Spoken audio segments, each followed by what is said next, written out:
내년 총선 선거제 개편을 다룰 국회 전원위원회가 운영 방식을 확정했습니다. 오는 10일부터 나흘간 여야 의원 100명이 자유롭게 토론할 예정입니다.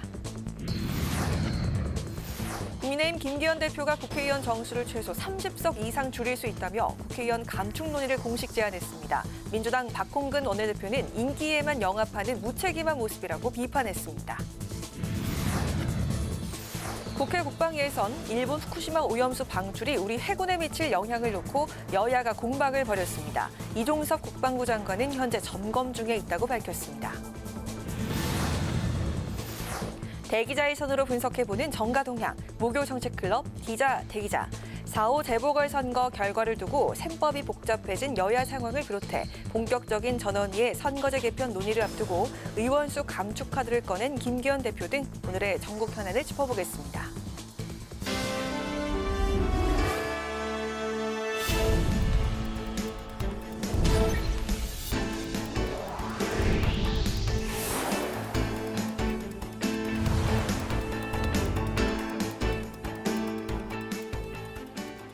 여러분 안녕하십니까? 4월 6일 목요일 국회 라이브6 시작하겠습니다.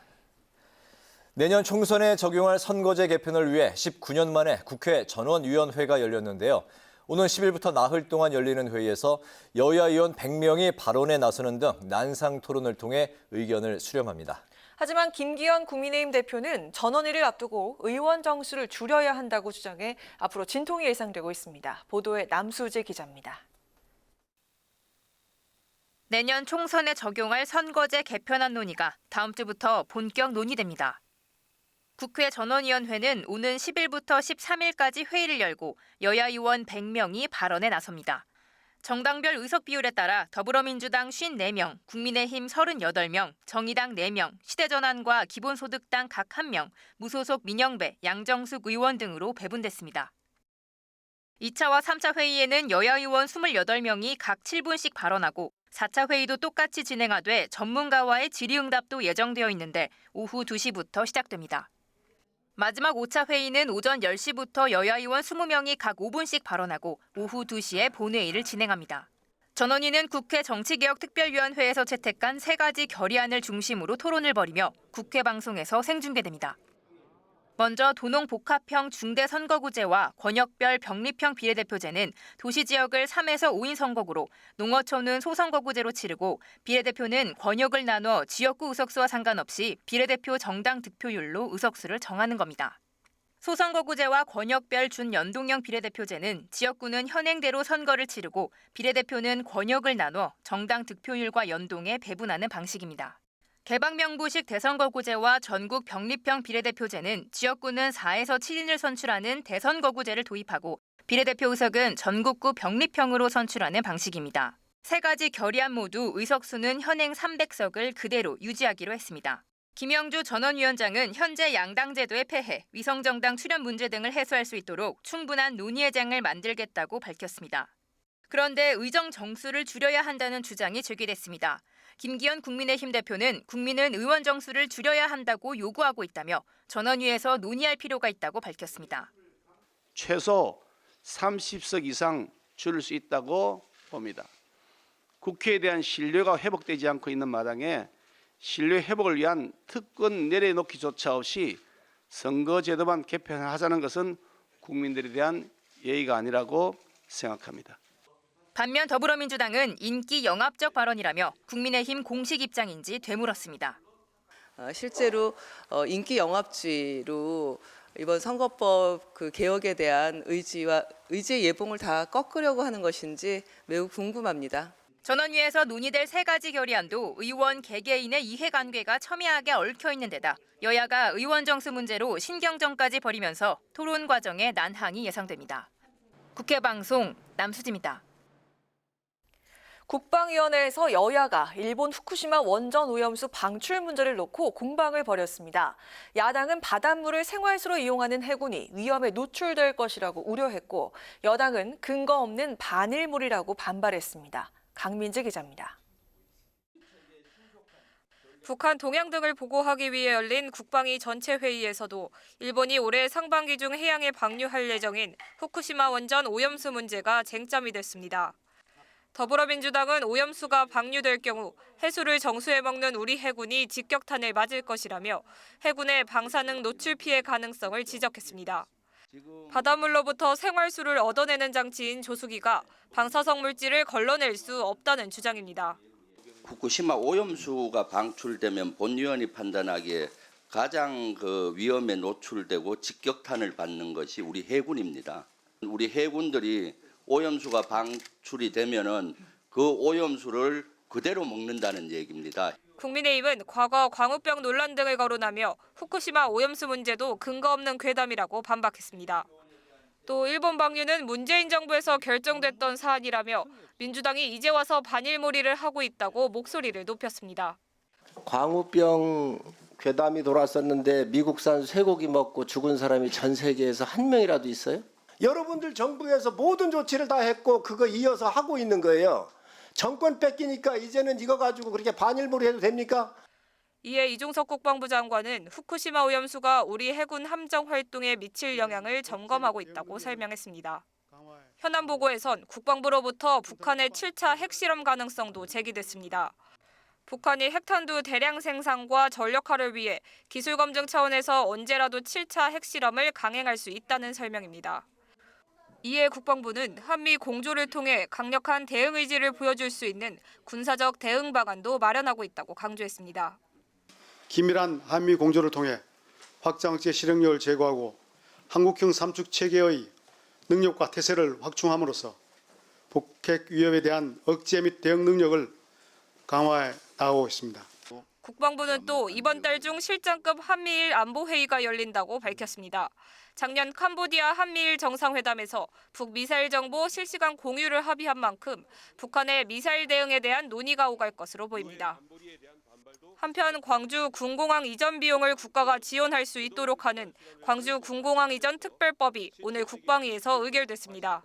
특별법은 법사위 심사를 거쳐 오는 13일 본회의에 상정될 예정입니다. 국회방송 강민지입니다. 국회 정무위원회가 전체 회의를 열고 금융위원회 등을 상대로 현안 질의를 실시했습니다. 여야 의원들은 부동산 PF 부실을 우려하며 금융감독원이 관련 통계를 하루빨리 발표할 것을 촉구했습니다. 보도에 임채원 기자입니다.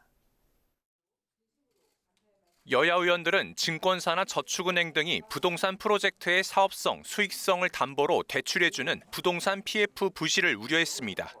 증권사의 부동산 PF 연체율이 지난해 9월 말 3분기 기준 8%를 돌파하는 등 최근 연체율이 급격히 높아지고 있다는 지적인데 정책적 판단이 중요한 시점에 금융감독원이 검증을 이유로 지난해 3분기 이후 부동산 PF 통계를 발표하지 않고 있다고 질타했습니다. 이미 9월 말에 저렇게 연체와 부실률이 완전히 더블로 막 이렇게 증가한 거의 4에서 8, 그다음에 부실률은 5에서 10.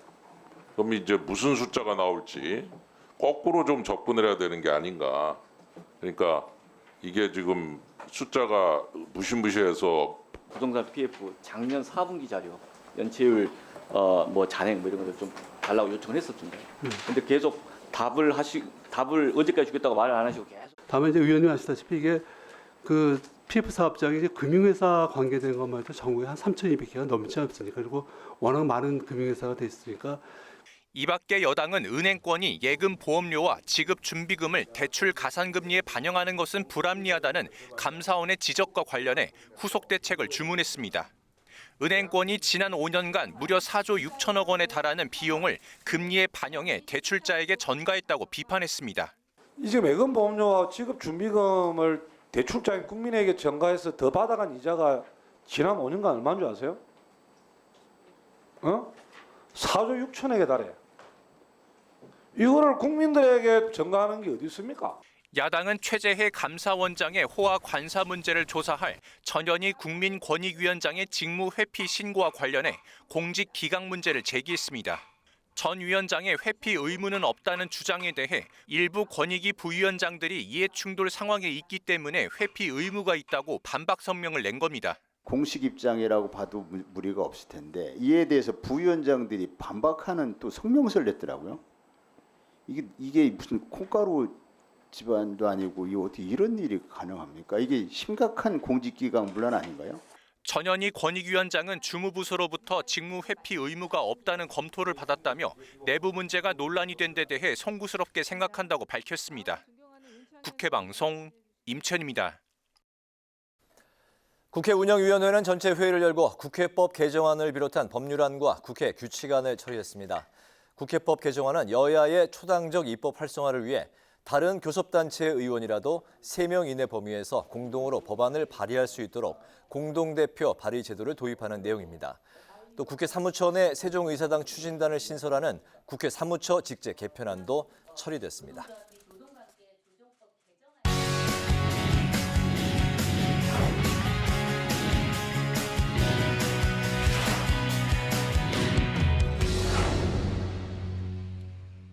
네, 전원위원회 일정과 상임위 활동과 관련해서 태윤영 기자와 함께 좀 더 자세히 살펴보도록 하겠습니다. 태 기자 반갑습니다. 안녕하세요. 네, 선거법 개정 논의 소식을 살펴보도록 하겠습니다. 전원위원회 구체적인 시간표가 나온 거죠? 맞습니다. 내년 총선에 적용될 의원 정수 등을 논의하기 위한 이 전원위원회의 이 최종 운영안이 발표됐습니다. 앞서 리포트에서도 언급됐지만 전원위는 10일 2차 회의를 시작으로 13일 5차 회의까지 진행되는데요. 전 과정은 이 국회 방송에서 생중계될 예정입니다. 민주당 54명, 국민의힘 38명, 정의당 등 비교섭단체에서 8명, 이렇게 모두 100명이 발언대에 서게 됩니다. 매회 선관위 사무총장과 사무처장이 출석해서 질의답변이 이루어질 수 있고요. 12일 특히 4차 회의 때는 여야가 추천한 전문가들이 참석합니다. 김영주 전원위원회 위원장은 이 위성정당 출연 문제와 소수정당에게 높은 국회 진입장벽 문제 등을 해소할 수 있는 논의의 장을 만들어가겠다, 이렇게 약속했습니다. 전원위를 앞두고 오늘 김기현 국민의힘 대표가 의원 정수 감축 가능성을 시사했는데요. 특권 내려놓기 없이 이 선거제도만 개편하는 것은 국민에 대한 예의가 아니다. 최소 30석 이상 줄일 수 있다, 이렇게 말한 겁니다. 네. 하지만 박홍근 민주당 원내대표는 이 김 대표의 지역구인 울산에서 민주당 구의원이 배출된 것을 언급하면서 정치적으로 어려울 때마다 의원 정수를 약방의 감초처럼 쓰면 안 된다, 이렇게 했습니다. 아무래도 전원위에서 이 의원 정수와 관련된 논의는 열띤 토론이 이루어질 것으로 보입니다. 네, 자, 상임위 소식으로 넘어가 보도록 하겠습니다. 오늘 국방위원회 현안 보고가 진행이 됐는데 참 쟁점이 많았습니다. 그중에서도 또 후쿠시마 오염수를 놓고 여야가 충돌을 했다고요? 맞습니다. 최근 일본이 원전 오염수를 바다에 흘려내 보내기로 결정하면서 자연스럽게 우리 해군에 미치는 영향이 관심이 쏠렸습니다. 먼저 민주당은 함정에서 일하는 우리 해군이 방사능에 오염된 바닷물을 정수해서 먹을 거라면서 이 건강에 문제가 생길 수 있다, 이렇게 주장했습니다. 해상 위에 그 함정에서 일하는 우리 병력들이 바닷물을 정화해서 식수로 쓰기도 하나요? 네, 그렇습니다. 그렇기 때문에 민주당이 혹시나 된 오염된 물을 마실 수 있다, 이렇기 때문에 건강에 문제가 생길 수 있다, 이렇게 주장했는데요. 네. 이에 대해서 국민의힘은 광우병 수준의 괴담이다, 이렇게 맞섰습니다. 이종섭 국방부 장관은 이 해군 함정 활동 중에 우려되는 부분이 있는지 점검 중이라고 말했습니다. 조수기, 그러니까 이 바닷물을 마실 수 있는 담수로 만드는 장치를 두고서도 여야가 충돌했습니다. 민주당이 이 조수기로 방사능을 걸러낼 수 없다고 지적하자 국민의힘에서 근거를 갖고 이야기하라, 이렇게 항의를 한 겁니다. 이 장관은 국제원자력기구에서 과학적으로 검증해서 조치를 하는 걸로 알고 있다면서 해군 함정에서 방사능 측정 관련 장비를 전략화하고 있다, 이렇게도 답했습니다. 이 북한의 잇따른 무력 도발도 쟁점이었습니다. 이 정리를 해보니까 이 북한이 지난달 9일부터 발사한 근거리 탄도미사일, 또 대륙간 탄도미사일 등 모두 18발에 달했습니다. 또 지난달 21일부터는 이 수중 핵드론, 핵어뢰라고 하는데요. 그 실험도 2차례 실시한 것으로 확인됐습니다. 오늘 전체회의에서 군 당국은 이 북한 지도부 결심 시 언제라도 핵실험이 가능한 상태라면서 한미 공조를 통해서 이 북핵 대응 능력을 강화해 나갈 거다, 이렇게 밝혔습니다. 네, 국회 그 정무위원회 가보도록 하겠습니다. 최근 그 금융시장 불안 요소로 꼽히고 있는 부동산 TF, 이게 쟁점이 됐다고요? 네, 부동산 경기 침체 속에 이 미분양 주택까지 늘면서 금융권의 부동산 PF 부실 우려가 커지고 있습니다. 네, PF가 뭔지 좀 설명을 해주시죠. 네, 이 부동산 PF는 쉽게 말해서 건설사들이 부동산 개발을 하기 위해서 빌린 돈, 이름을 말합니다. 빌린 돈이군요. 네, 건설사들이 이 PF 대출을 갚지 못하면 금융회사들이 파산할 수 있다, 이런 우려도 나오고 있는 상황입니다. 정무위 현안 질의에선 부동산 PF 문제를 파악할 수 있도록 금융회사의 대출 잔액 등을 요구했습니다. 앞서 추경호 경제부총리는 이 부동산 PF를 전수조사에서 관리하고 있다, 이렇게 말했는데요. 오늘 국회에 출석한 김주현 금융위원장은 지난해 대출 현황은 곧 발표될 거다 이렇게 밝혔습니다. 그러면서 이 금융회사와 관련된 부동산 PF만 3천 건이 넘어서 업데이트하는 데 다소 시간이 걸려 지연됐다 이렇게 설명했습니다. 이 밖에 시중은행이 대출자에게 이자 몫으로 부담시키고 있는 예금, 보험료 등도 쟁점이 됐습니다. 최근 금융감독원에 대한 감사원 감사 결과 일부 은행이 예금자를 위해 부담해야 하는 예금 보험료 그리고 지급 준비금을 대출자에게 부담시킨 것으로 확인됐는데요. 정무위는 이와 관련된 대책을 정리해서 국회에 보고할 것을 요구했습니다. 네, 이 대통령이 거부권을 행사한 그 양곡관리법 개정안을 두고서도 여전히 그 여야가 대립각을 세우고 있는 것 같습니다. 맞습니다. 더불어민주당이 11일 이 농림축산식품해양수산위원회 현안 질의에서 대통령 거부권에 대한 문제점을 짚겠다고 예고했습니다. 한 발 더 나아가서 이 공개 TV 토론에도 제안했는데요. 이 국민 앞에서 법의 취지와 실상을 낱낱이 전하겠다 이렇게 강조하고 있습니다. 토론 참가자는 양당 원내대표, 정책위 의장, 농해수위 간사까지 여야에서 각각 3명을 꼽았습니다. 이 민주당의 제안에 국민의힘은 이렇다 할 반응을 보이지는 않고 있는데요. 대신 오늘 농업인이 참가하는 민당정 간담회를 열고 법안의 후속 대책을 논의했습니다. 양곡관리법 개정안은 이 쌀 수요 대비 초과 생산량이 3에서 5%이거나 또 쌀값이 전년 대비 5에서 8% 하락할 때 이 정부가 이 초과 생산량을 전량 매입하는 법안을 말합니다. 현재 정부 여당은 국가 재정 부담 그리고 농업 경쟁력 저하 등의 부작용을 우려하고 있고요. 민주당은 쌀값 안정화를 내세우고 있습니다. 네, 이 양곡관리법에 대한 계속해서 대립이 이어지면서 민주당은 또 오늘 TV 토론을 제안하기도 했더라고요. 맞습니다. 아무쪼록 좀 뾰족한 대책이 나오길 기다려봐야겠습니다. 고맙습니다. 네.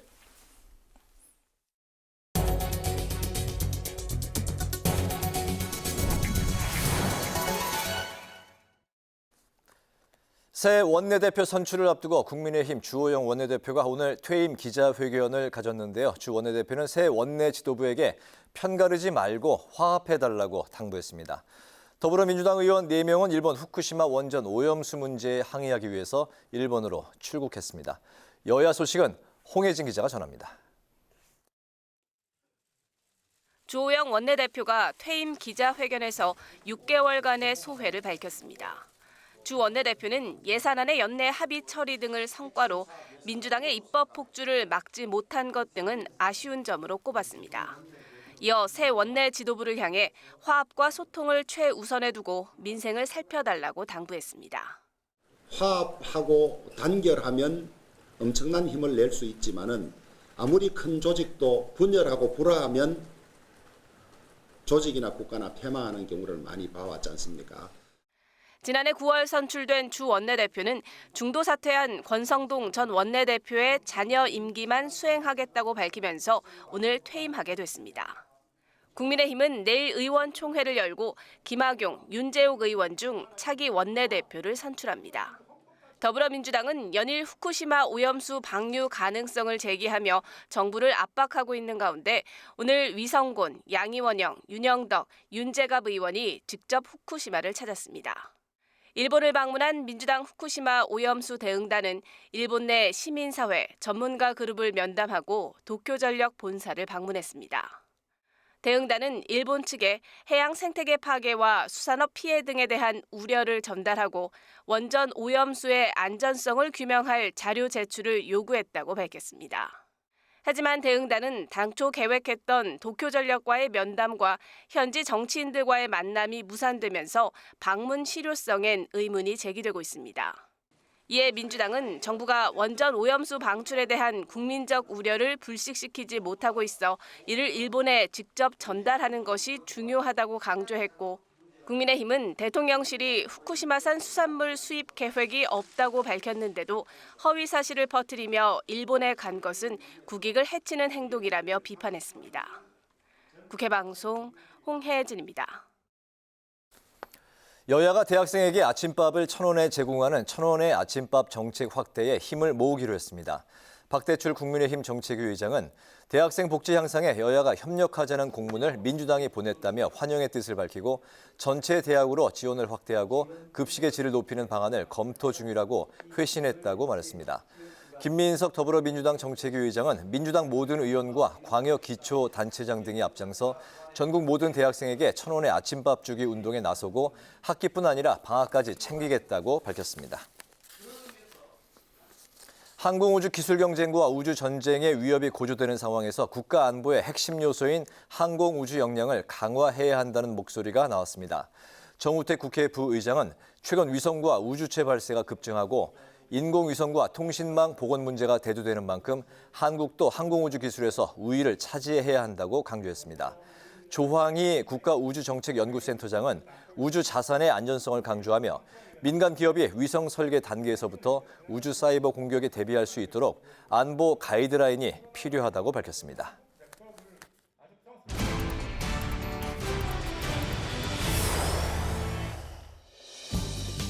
(4월 6일) 정치권의 뜨거운 말말말 강아랑의 정치톡 시작하겠습니다. 오늘 첫 번째 정치톡은 강력 경고장입니다. 총선을 1년 남짓 앞두고 어제 실시된 4.5 재보궐선거 결과를 보면요. 전국 5개 시도 9개 선거구에서 치러진 투표에서 이처럼 진보당 1명, 무소속 1명, 민주당을 포함한 진보 성향 3곳, 그리고 국민의힘 4곳에서 당선이 되는데요. 윤석열 정부의 독주를 향한 민심의 강력한 경고장이라면서 국민의힘의 패배 이유가 무엇보다 정권 심판의 결과라는 점을 강조했습니다. 이게 정권 초기거든요. 그러면 정치적 결과가 오히려 국민의힘이 돼야 되는데 남구 선거나 울산 교육감 선거만 놓고 봤을 때는 부울경 지역의 하나의 이상 기류 이런 것들이 좀 확인된 또 그런 조짐이 아닌가. 이준석 전 대표 역시 무엇보다 울산 패배 심각성을 강조하면서 수도권인 강남조차도 내년 총선에서 안심할 수 없는 상황이란 우려를 나타냈고요. 천하람 위원장 또한 이대로 가다간 영남 자민련으로 전락하는 게 아니냐 위기감이 든다면서 목소리를 높였습니다. 물론 투표율이 매우 낮았다는 점을 감안해야 하겠지만 총선이 1년 남은 시점에서 정치적 텃밭인 울산에서의 패배가 집권 여당에서는 뼈아픈 위기라고 할 수 있을 텐데요. 이로써 내년 총선을 향한 여야 셈법이 더욱 복잡해질 것으로 보입니다. 자, 이어서 두 번째 정치톡은 편의점에 간 한동훈입니다.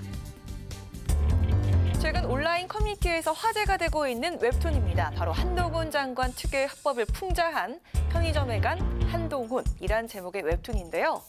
편의점 직원과 한 장관의 만남을 가정하고 두 사람이 나눈 문답 형식의 내용입니다. 현금으로 결제하시겠냐라는 편의점 질문의 물음에 이렇듯 제가 현금 결제를 하겠다는 말씀도 드린 적이 없는데요 라고 반문을 하는데요. 웹툰 속 편의점 직원은 당황한 기색으로 진담을 빼는 모습인 반면에 한 장관은 여유 있는 표정과 담담한 말투로 아랑곳하지 않는 모습이죠. 장관이 보여줬던 여러 가지 언사, 아나모 인식, 국회 경식, 국민 무시하는 것, 정상적인 질문을 하실 경우에는 정상적으로 답변드리고 있습니다. 네, 이렇듯 매번 야당 의원의 그 어떤 공격에도 자신만의 화법으로 맞받아치는 한 장관. 민주당에선 오히려 한 장관이 이 상황을 즐기고 있다는 평가를 내놓기도 했습니다. 진짜 언론을 좋아하시긴 하는 것 같더라고요. 한 장관이? 예. 그러니까 한동훈 장관이 국회 출석하는 걸 봤는데 기자들이 한 2, 3m 저쪽에 멀리 떨어져 있는데 본인이 막 기자들한테 달려가가지고 아니 진짜로 그렇다니까요? 아니 진짜 진짜. 그래서 직접 뚜벅뚜벅 걸어가가지고 기자들의 이렇게 질의에 이렇게 답변을 하시더라고요. 그냥 걸어가는 방향이었겠죠. 아니 그 방향이. 대정부 질문 내내 민주당 의원들로부터 가장 많은 질문을 받은 한 장관. 뭔가 꺼려하는 듯 하면서도 유독 한 장관을 자주 불러내서 질문을 하는 민주당의 진짜 속내. 국민의힘은 이렇게 해석했습니다. 본인들이 호통치는 장면만 딱 편집해서 유튜브에 쇼츠 같은 걸 많이 올리더라고요. 거기에 개딸들이 몰려가서 와 잘했어요 우리 언니 한동훈 제압했어요 라고 하면서 후원금을 또 막 엄청 보내줍니다. 그런가 하면 본인의 거듭된 부인에도 계속되고 있는 총선 차출설. 이번엔 송파구라는 지역까지 거론되면서 구체화가 됐습니다. 이에 한 장관은 송파에 가본 적도 없다면서 또 한 번 선을 그었습니다. 지금까지 강아랑의 정치톡이었습니다. 네, 정치권의 동향을 대기자의 시선으로 짚어보는 목요 정치클럽 기자 대기자 시간입니다. 오늘도 성환영 한겨레신문 선임기자 최병묵 전 TV조선 해설위원 두 분 나오셨습니다. 어서 오십시오. 반갑습니다. 안녕하세요. 네, 오늘 그 성환영 기자께서 발제 준비해 오셨죠? 예, 어제 4월 5일 재보궐선거 끝났고요. 네.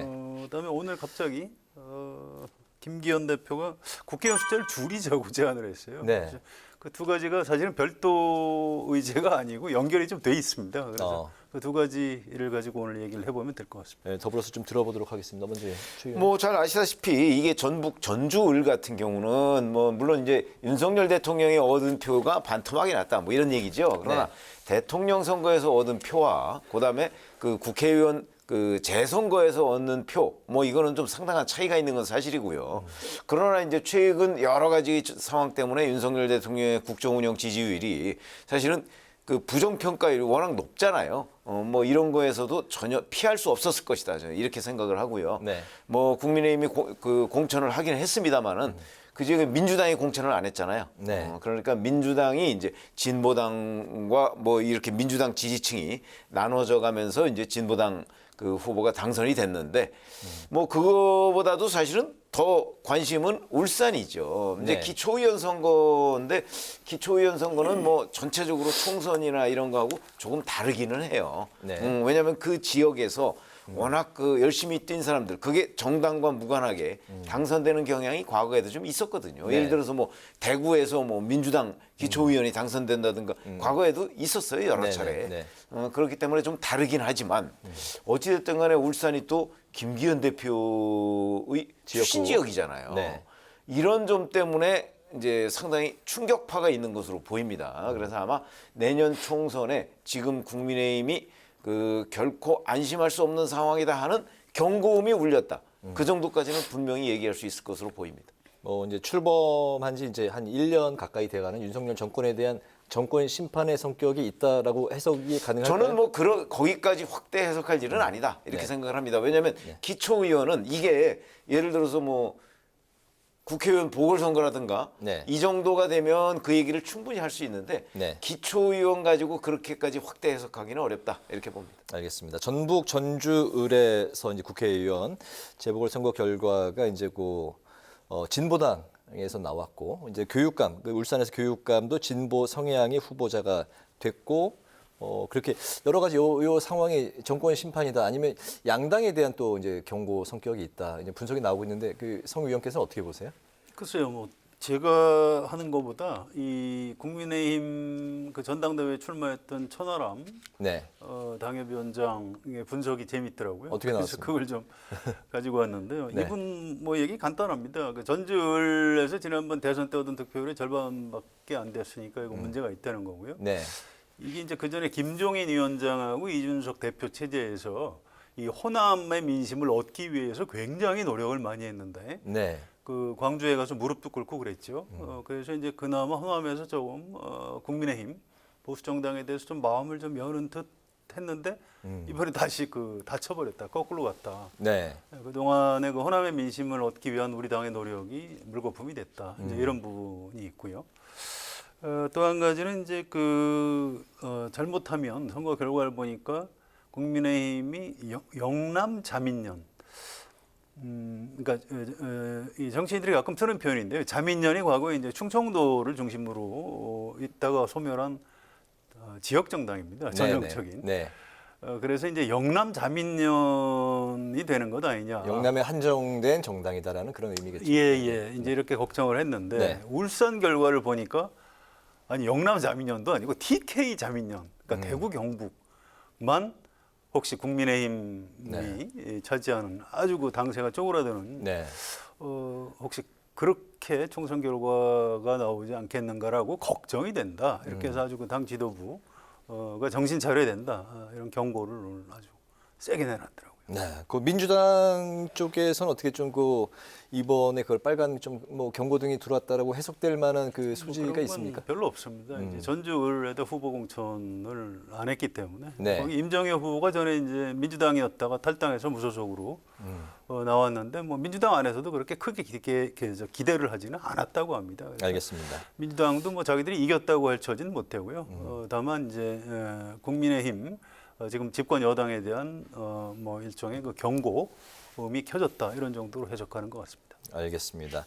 전체적으로 뭐 그 국민의힘이 좀 충격패였다, 뭐 이런 해석들이 그 주를 이루는 것 같습니다. 특히나 이제 투표율이 그 낮은 재보궐선거의 경우는 상대적으로 젊은층보다 고령층이 이제 투표를 많이 하기 때문에 국민의힘의 이제 어떤 그 선거판에 짜여진 구도는 더 좀 유리할 수 있었다라는 예상이었는데 결과 이제 좀 반대로 나왔기 때문에 1년 전에 그 총선을 1년 앞두고 있는 상황에서 내년 국민의힘이 그 선거 좀 그 판세를 좀 예측해 본다면 어떻게 예상해 볼 수 있을까요? 1년이면 이 선거판으로 따지면요. 네. 1년이면 강산이 한 10번은 바뀝니다. 앞으로 한참 그렇기 멀었다는 때문에 말씀인 거죠. 예, 그렇기 때문에 예. 그 예측하는 게 어찌 보면 무의미해지고 더군다나 지금 민주당의 이재명 대표의 사법 리스크가 있잖아요. 네. 이게 어떤 국면으로 흘러갈지 아무도 몰라요. 그러나 그거는 민주당 그 공천자들이 당락에 아주 지대한 영향을 미칠 겁니다. 네. 그렇기 때문에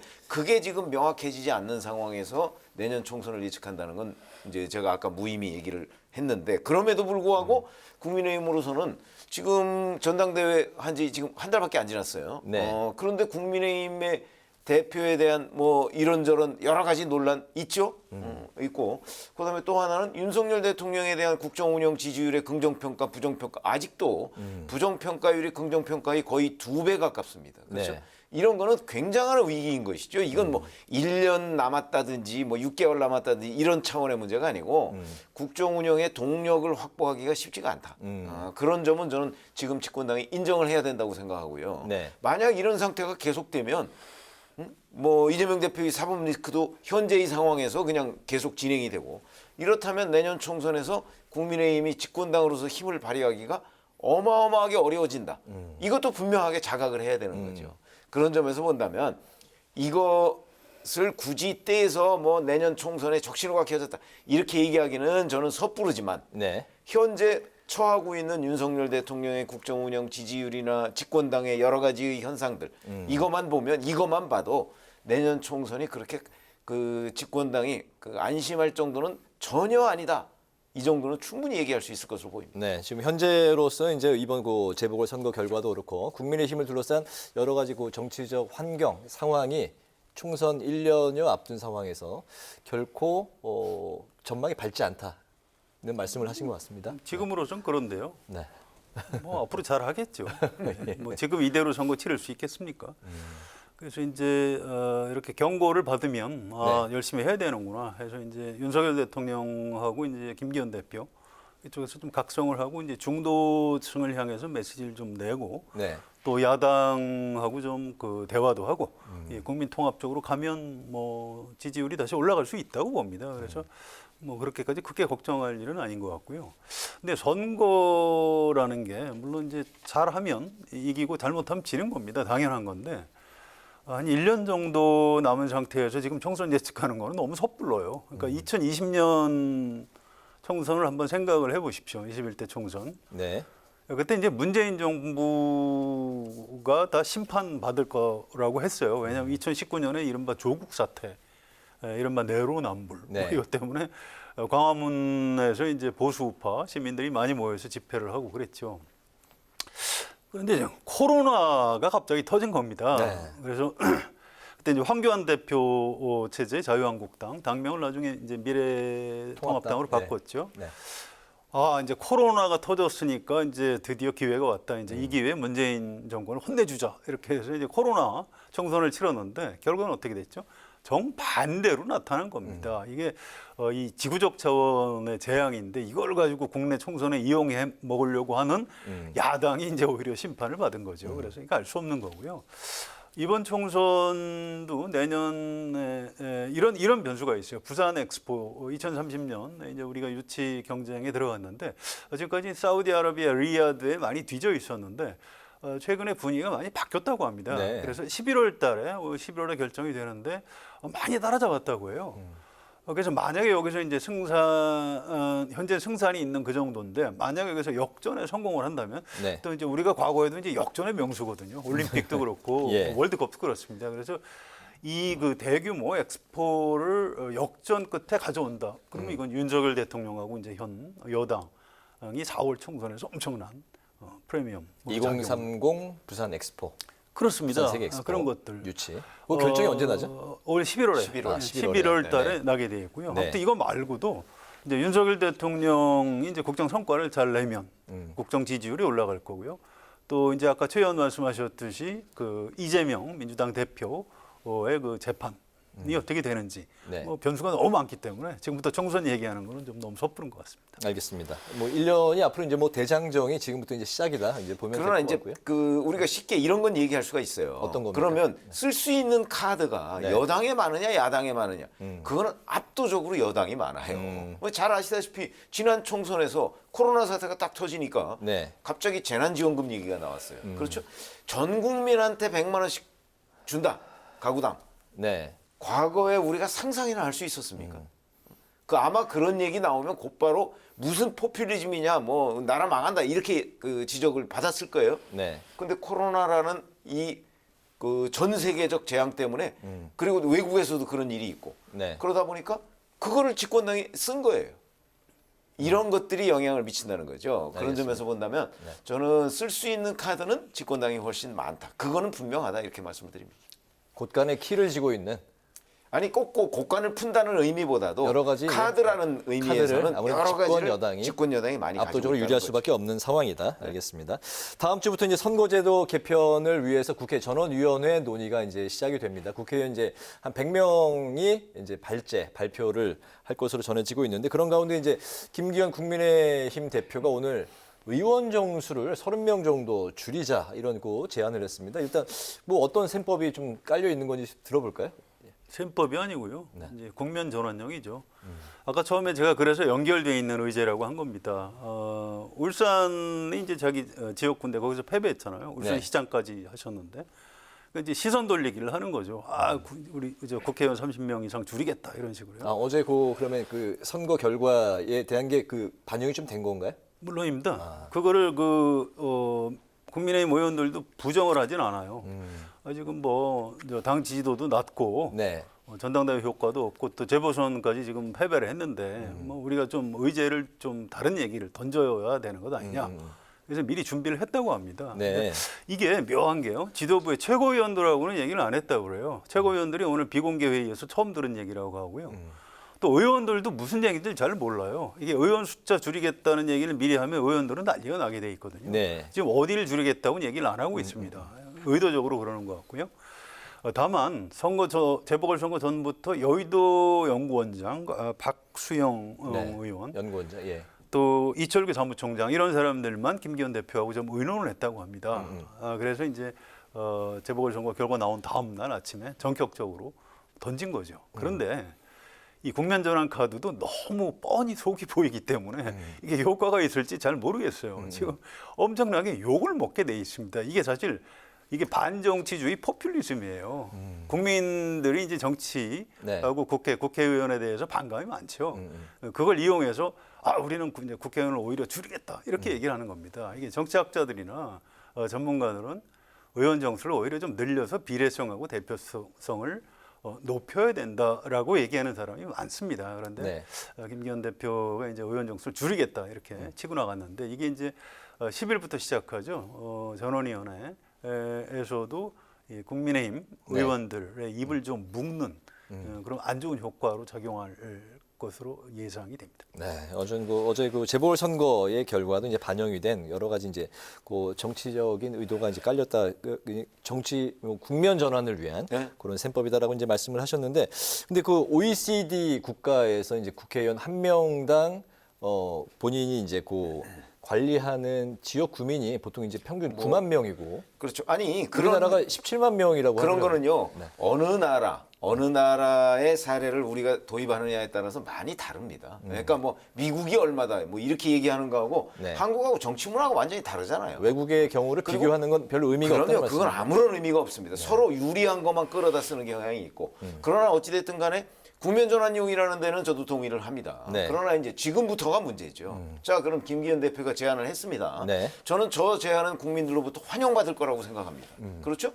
그런 의미에서 포퓰리즘이라고 한다면 그 부분도 또 인정할 수가 있어요. 국민들이 지금 의원 정수 지금 이 정도 300명인데도 매번 뭐 무슨 걸핏하면 무슨 중요 이슈 나오면 당론 하잖아요. 네. 그러면 극단적으로 얘기하면 의원 몇 명 없어도 돼요. 당론이면 되는데. 뭐 싸우기만 하고 하는 일이 뭐가 아니 있냐라는 그리고 정치 몰려다니잖아요. 예. 늘 당론으로 몰려다닙니다. 네, 네. 그런 점에서 보면 저는 국민들의 환영을 받을 일이다 이렇게 생각을 하고요. 그 환영받을 이슈를 던진 거예요. 김기현 대표가. 네. 그런데 당내에서 뭐 논의가 됐든 안 됐든 어쨌든 간에 이 던진 내용에 대해서 그러면 그냥 일회용으로 딱 던지고 마느냐. 이렇게 되면 이제 국면 전환용이 너무나 다 노골적으로 드러나요. 네. 그러니까 이거를 구체적으로 설계해서 정말 앞으로 전원위원회에서 당의 의원들이 그걸 뒷받침해야 되는 겁니다. 그렇게 될 때 많은 국민들은 아마 지지를 보낼 거라고 저는 생각하거든요. 네. 그러나 궁극적으로 될지 안 될지는 예측하기 어려워요. 네. 저는 뭐 궁극적으로는 안 될 거라고 보긴 하지만 어쨌든 간에 김기현 대표가 제안을 했기 때문에 진정성을 가지고 밀어야 된다. 그렇지 않으면 자칫하면 네. 뭐 지난번에 연포탕에 이어서 양치기 소년이 된다.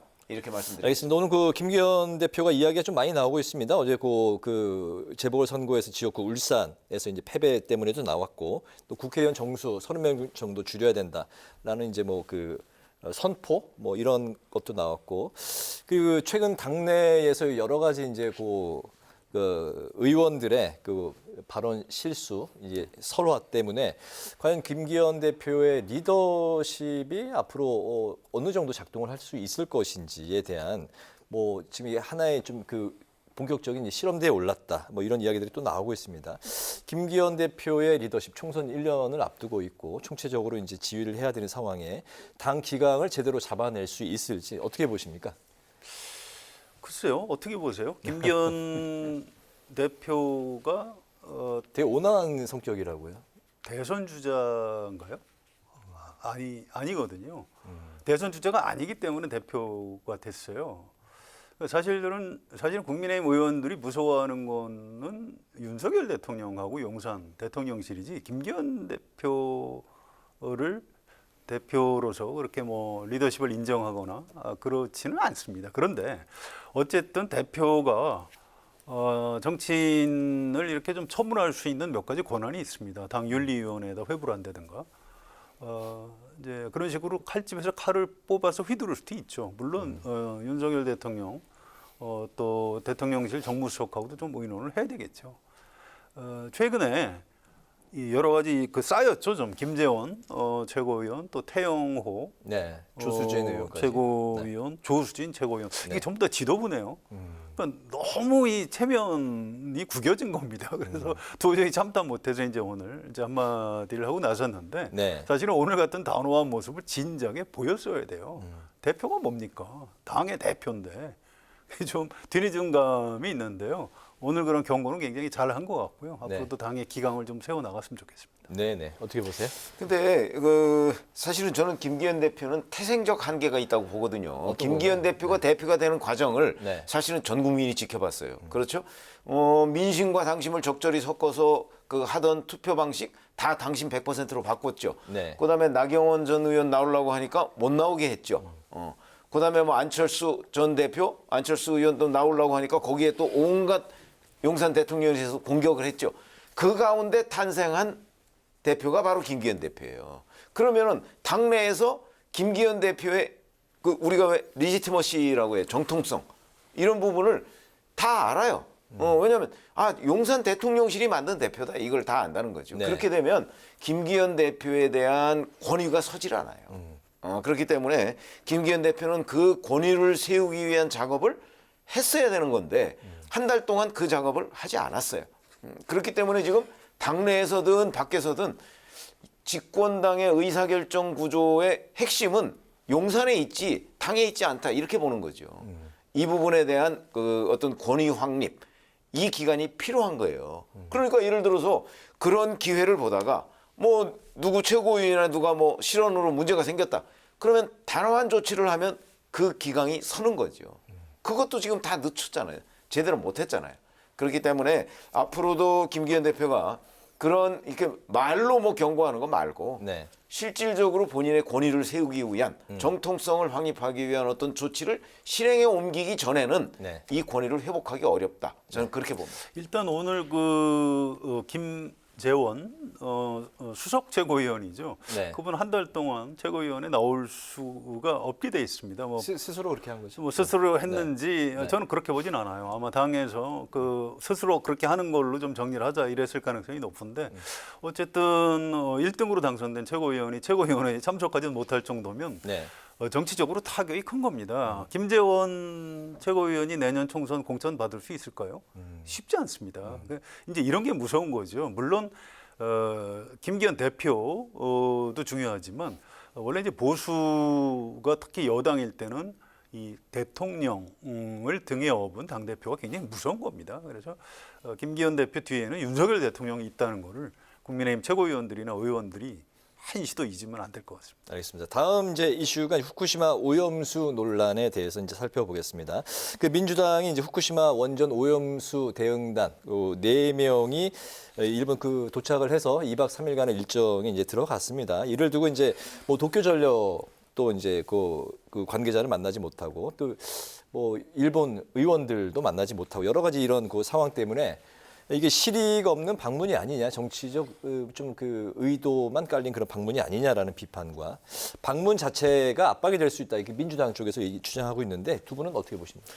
그러니까 방문이 누구한테 압박이 될 수 있다는 거죠? 일본 쪽에 압박이 된다. 아니, 그러니까 일본 쪽에 압박이 될 수 있다고 생각하시나요? 저는 그 발상이 신기해요. 왜 그러냐면 우리나라는 이미 IAEA가 지금 모니터링을 하고 있고 그 모니터링의 전문가 집단에 우리가 참여하고 있어요. 네. 그래서 아마 모니터링 보고서 오늘도 나왔고 앞으로도 나올 거예요. 그래서 그 결과에 따라서 이제 올 늦은 봄이나 여름쯤에 이제 방류를 한다는 게 일본의 계획이에요. 네. IAEA가 만약에 이 방류가 문제가 있다고 제동을 걸면 방류를 못 할 거예요.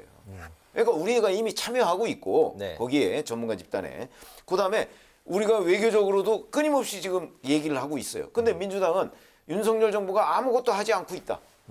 이런 전제하에 지금 갔거든요. 아무것도 하지 않고 있는 게 아니에요. 다 하고 있어요. 그리고 태평양 연안에 있는 국가들이 거기에 다 참여하고 있어요. 네. 그런 점. 그다음에 가서 전문가들도 아니에요. 지금 이게 방사능 오염수를 방류할 때 과연 그 일본에 가면 그 이제 정제하는 시설이 있는데 그걸 알프스라고 그래요. 이 정제하는 시설은 삼중수소 같은 건 정제가 안 되니까 그냥 흘려보낼 수밖에 없다. 그런 그 위험성 뭐 이런 건데 그걸 여기에 그 어떤 전문가적인 식견을 가지고 가서 따질 수 있는 의원이 있나요? 저는 없다고 봅니다. 네. 그러니까 가서 그냥 굳이 시민단체 좀 만나고 뭐 그 피해자들 만나고 뭐 이렇게 해서 뭐가 도움이 되고 그게 일본 정부에 무슨 압박이 된다는 건지 저는 이해할 수 없는 겁니다. 네. 근데 그거는요, 그 정치라는 게 원래 좀 이벤트로 하는 거고요. 물론 이제 민주당 의원들은 국내 정치용으로 간 측면이 꽤 있을 겁니다.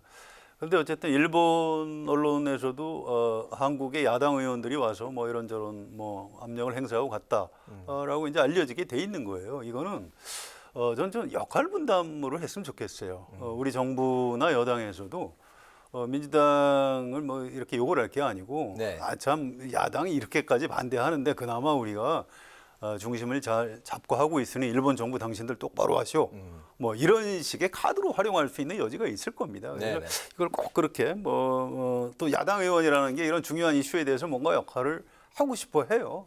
그래서 뭐 그냥 그런가 보다 하고 이렇게 넘기면 될 그런 사안인 것 같습니다. 네, 너무 욕먹을 사안은 아니다. 예, 그렇지는 않습니다. 알겠습니다. 이제 그 마무리할 시간이 됐는데 두 분의 그 마지막으로 한 줄 논평 들어보겠습니다. 먼저 그 성 기자님부터 들어볼까요? 네. 예, 조금 튀는 한 줄 논평을 하고 싶은데요. 예, 뭔가요? 의원들이 국회의원 숫자를 늘리는 거에 대해서 이제 국민들이 반대한다는 이유로 가만히 있어요. 사실은 이제 자기들도 안 늘렸으면 좋겠다. 현역 의원들은 그런 겁니다. 왜? 나는 다음에 당선될 수 있을 것 같고. 또 의원 숫자를 늘리면 네. 이게 또 세비 깎자는 얘기. 또 지금 보좌진이 9명인데 이것도 줄이자는 얘기가 네. 나올까 봐 은근히 걱정들을 해요. 권력이 이제 줄어든다는 말씀인 거죠? 그렇습니다. 예, 그래서 옛날 그 로마 언론처럼 의원들이 오히려 숫자를 줄이거나 현 숫자를 유지하면 오히려 좀 자기들이 어떤 지위 같은 걸 유지할 수 있지 않을까 이런 불순한 생각들을 좀 하고 있는 게 사실입니다. 예. 그래서 제 오늘 한 줄 논평은 세비 반으로 깎고 숫자 늘리자라고 하겠습니다. 네. 세비를 반으로 깎고 국회의원 정수는 늘리자. 네. 자, 지금까지 김기현 대표 얘기를 저희가 했는데 김기현 대표의 아까 태생적 한계를 지적했죠. 바로 대통령실이 어떻게 보면 만들어준 집권당의 대표였다 네. 하는 점 때문에 제가 정통성이 약화됐다 이런 말씀을 드렸죠. 그래서 오늘 한 줄 논평은 대통령실이 만든 대표의 한계로 하겠습니다. 네, 뭐 둘 다 뭐 김기현 대표랑 관련이 있는 오늘 한 줄 논평을 들어봤습니다. 이제 그 목요 정치클럽 기자 대기자 마칠 시간이 됐습니다. 오늘은 최병묵 전 TV조선 해설위원, 성환영 한겨레 신문 선임 기자와 함께 4.5 재보궐선거 결과를 비롯해서 지도부의 일단 실언 논란으로 국민의힘이 겪고 있는 위기를 중심으로 그리고 의원수 감축 카드를 꺼내든 김기현 대표 이야기까지 오늘의 전국 현안을 두루두루 살펴봤습니다. 오늘 두 말씀 잘 들었습니다. 감사합니다. 네, 오늘 국회 라이브 6도 여기서 마치겠습니다. 시청해 주신 여러분 고맙습니다.